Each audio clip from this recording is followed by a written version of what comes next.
Am I the a-hole for taking back our groceries that my wife gave to her sister? Original post. My wife, 30, has a younger sister, 28, with 4 kids. My sister-in-law is a married stay-at-home mom, and her husband, 31, works 35 hours per week. Money's tight for them, but they still go on annual vacations, drive newer cars, etc. My wife and I keep separate finances, except for a joint credit card and household bill. I also do most of the grocery shopping. This is relevant for later.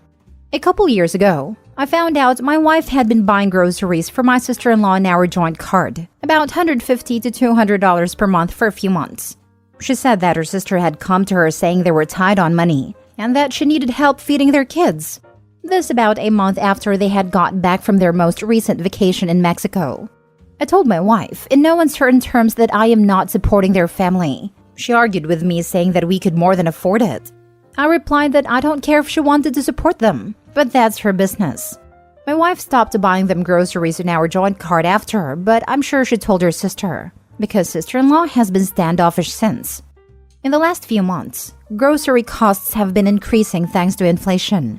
So as a cost-saving measure, I bought a whole cow for about $4,000, which works out to about $9 per pound and will last us more than a year. And my wife and I split the cost. Yesterday, I went to the freezer to pull some steaks and saw the amount of beef was visibly lower. I checked our security cameras and saw my wife leaving the house with a big box.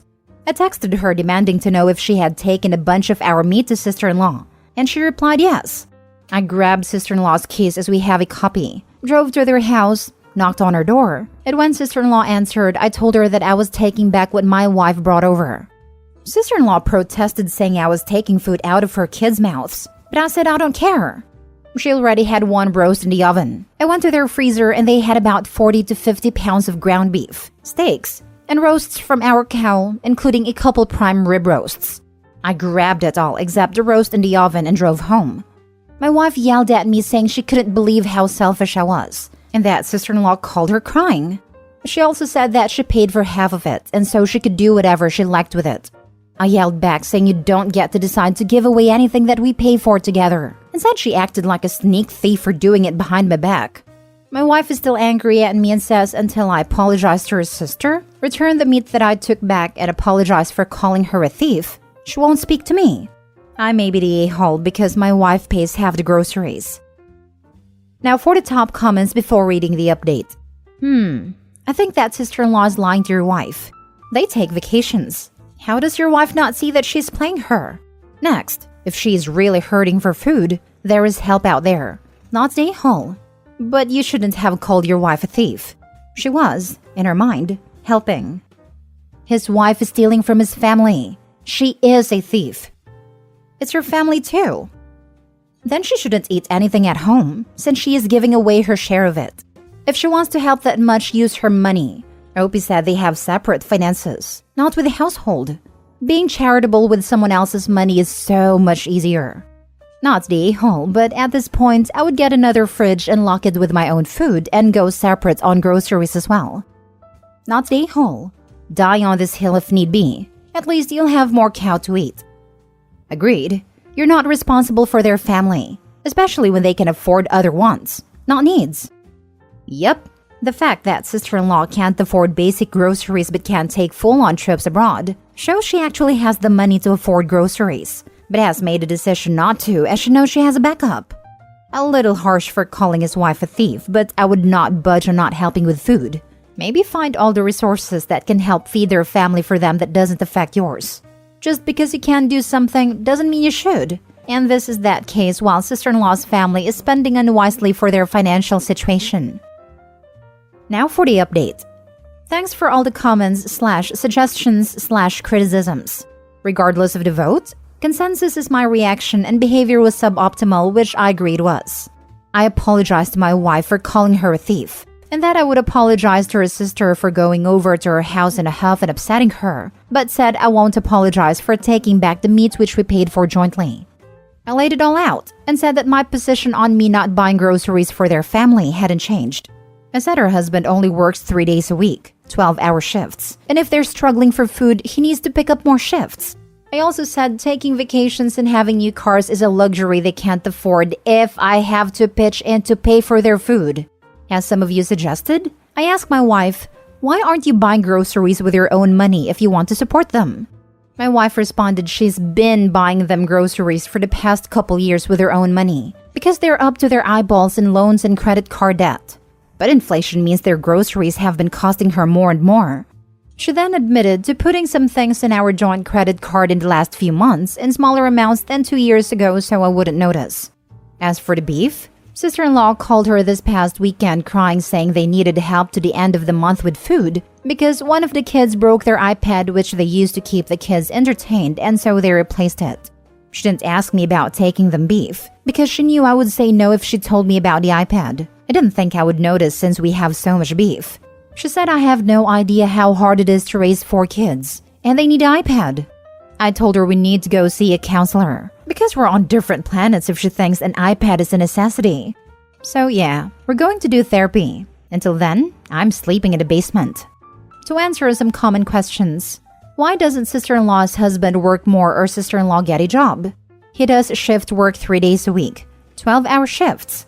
He likes it because it frees him up to spend more time with the kids. Sister-in-law has never had a job beyond serving as a teenager. Why don't you put a lock on your freezer? I would like to stay married, and I'm certain if I did this, I wouldn't be married for very long. Did sister-in-law and her husband pay for their vacations and cars themselves? I still don't know, but my guess would be credit cards and car loans, if they're up to their eyeballs in debt, as my wife said. Why don't you compromise in helping them? A fair compromise to me, if I were to pitch in, would be for them to better manage their money, as in not going on annual vacations to Mexico. The last time I raised that, my wife said I was being judgmental. Maybe I'll propose it again in counseling. What Opie's wife doesn't seem to understand is that she isn't helping her sister pay for food and necessities. She's helping her sister pay for multiple new cars and tropical vacations and other luxuries. I don't quite get how she doesn't see that. If she wasn't subsidizing her sister's family with all that cash, they would have to spend the new car money on food instead. Exactly. She's not paying for their needs. She's paying for their wants. It's worse. She is actively preventing her sister to learn how to manage money. I am not sure if Opie's wife understands managing money herself that well. What's with indulging her sister for years, jumbling priorities of food and iPads, and thinking her husband wouldn't notice when months' worth of meat were gone? You're being judgmental. Yes, exactly. He's judging them on their inability to manage their money because they keep leeching off of his. And it's right to do so. The kid broke an iPad, so they used grocery money to pay for a replacement? Get lost. This garbage enrages me, as someone who has to go to the freaking food bank to feed my kids when I was working 60 to 72 hours a week, being garnished to hell because of being scammed by ITT Tech. Not only that, but husband specifically works less to spend time with the kids. Yet they need an iPad to keep the kids entertained? None of this makes sense. A friend's brother and his ex are the type to let their kids have unrestricted tech access so they don't have to bother parenting. And the parents are on their own phones, /computers, /consoles 24/7 when they are not working. Not that they can keep a job for long anyway. I feel bad for the Opie though. Wife is enabling this horrible behavior because the sister is guilt-tripping her through the kids. Next story. Am I the a-hole for calling the cops and causing him to be taken in for taking my car and using it while I was sleeping? So, I've been seeing this guy 30 male Kevin for several months now. We'd visit each other weekly, and last week he spent the night with me. Next morning I woke up 9 a.m. and couldn't find him nor my car. I searched for my car key that was at the bottom drawer in my son's room. I usually hide it in there and no one knows about this secret place, but couldn't find it. I freaked out and tried calling Kevin, but his phone was dead, so I ended calling the police after waiting for like 10 minutes. Shortly after, I discovered that Kevin was found with my car at the supermarket's parking lot. He was taken in by authorities and the car was returned. He was fuming at me, saying I should have not called the cops because he took the car to go buy his breakfast. In my defense, I said he never asked for my permission, and I never gave him the okay to drive it. He argued that he thought I wouldn't mind, much less escalate and call the cops after he's done a nice thing for me and my son. He said he never had issues with cops, But because of me, now they thought he was a thief. We haven't talked since then. His brother keeps berating me, saying I messed up and acted stupidly. Am I the a-hole for freaking out and calling the cops? I didn't even know how he got the key. Now for the top comments. Not the a-hole. Excuse me, has he been snooping in your child's room? Red flag. Yeah, this is where I'm hung up. Was your kid sleeping in his room when Kevin just started rummaging through his drawers? So Kevin was trying to do a nice thing for Opie and her son, which indicates that the son was home. But then she's really worried about a car and not so much about the fact that this guy was searching her child's room while Opie, and possibly her son, slept? He was fuming at me, saying I should not have called the cops because it took the car to go buy us breakfast. And to top it off, is anyone buying this excuse? Not the a-hole. That seems to be the go-to excuse when a guy steals something in the morning. Remember the guy who stole his girlfriend's debit card to buy breakfast? Now I'm wondering if that was a cover story too. Forget him literally stealing your car, but what was he doing in your son's room where I'm assuming your son was sleeping? Rifling through his stuff while you weren't able to intervene because you were sleeping. This guy's a creep, and you need to keep him away from your son. He sounds like a hardcore predator. Protect your child and keep this man away from your family. Not the a-hole.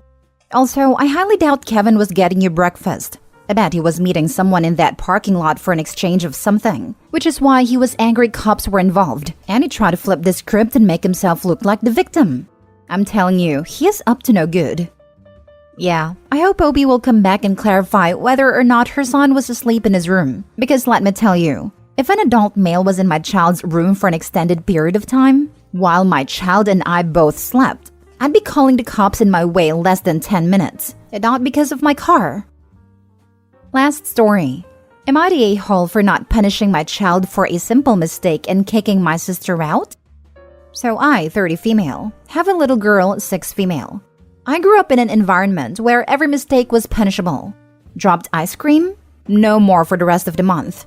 Accidentally broke something? Grounded. So when I had my child, I swore I wouldn't punish her severely unless it was very big. So my sister, 34 female, lost her job, so I opened my doors to her and her son, 7 male. It's been going pretty okay, but I recently noticed how whenever her son would make a mistake, he'd act like it was the end of the world. For example, he and my daughter were playing tag in the house, and they accidentally knocked over a vase. I heard a crash from my office at home, and when I came, my nephew started bawling and saying he was sorry. I asked him if they were both okay, and told him that next time don't run around in the house. He looked at me in confusion before running off when he heard his mother coming. I thought that was really weird, but shrugged it off and cleaned up the mess. So last week, I took the kids to the park and my sister tagged along. I bought some ice cream for the both of them and watched them while they played. I needed to go to the bathroom, so I asked my sister to please watch the two of them while I was gone. She obliged. I come back and my daughter is crying. Her ice cream is on the ground and my sister is yelling at her while my nephew is also crying. I ask what is wrong, and my sister tells me that while running around despite my sister telling her not to, my daughter dropped her ice cream. My daughter then said that my nephew was chasing her with a worm on a stick, so she was trying to run away from him. I check up on her to make sure she hadn't hurt herself before exploding on my sister. I yelled saying she had no right to yell at my child, while she said she was just making sure my daughter didn't grow up to be a brat, seeing as I don't punish her. I told her I make sure my daughter learns from her mistakes. I'd only discipline her if it's warranted. I then told her to leave my house, to which she did the very next day. Now, I'm getting messages from my family asking me how could I turn away my sister and her son when they had nowhere to go, and I'm heartless. I feel really bad since her son did nothing wrong. So am I the a-hole? Not the a-hole. You're doing right by your girl, and you're breaking the cycle of harm, which I can personally attest is extremely difficult to do. Your sister, on the other hand, is continuing the cycle, and her poor little guy sounds terrified of her. That poor boy is going to grow up to hate his mother. That's sad. Hopefully, because that will mean he got out. Too many kids who are treated like this never get out of the dynamic. Or won't have kids at all, out of fear of inflicting them with the same toxic dynamic from childhood. Like me. Mistreated children become abusive parents. It is a cycle that some break out of, but most people do not. It sounds like you did and your sister didn't. Protecting your daughter from that is a priority. If screaming is sister's opening pitch when something goes wrong, it is hard to expect her not to do that again. It'll be reflex. Also, she sees you as a falling down on the job and that it is her place to fix matters. This is not a good situation. Normally, I detest support family no matter what arguments, but you haven't described her as being someone you've avoided, someone you couldn't get along with. For the sake of your nephew, maybe try and talk to her. Hey, mom and dad may have not been the best at parenting. I don't want to repeat their mistakes. While you are here, let's try something different. Maybe you overreacted, but it was in defense of your daughter. I can't bring myself to call someone the a-hole for trying to be a better parent. I guess see if there's a way to be a better sister without compromising that, not the a-hole. Saying most victims turns around and do it themselves is only perpetuating a stereotype that works to stigmatize victims. I'm not saying victims can't become perpetrators, but saying most do is wrong. It only makes things harder for victims. If you look it up, there's actually also research that shows victims as a child end up facing more of it as adults. This is what drove me crazy whenever people found out about my horrible mother and assured me that it wasn't really her fault. That's how her mother treated her, without knowing anything about the situation. My maternal grandmother who raised me was a saint and was blamed by others for my mother's poor choices and behavior until she died. She probably blamed herself too when she did nothing wrong. The fault rests with the abuser alone.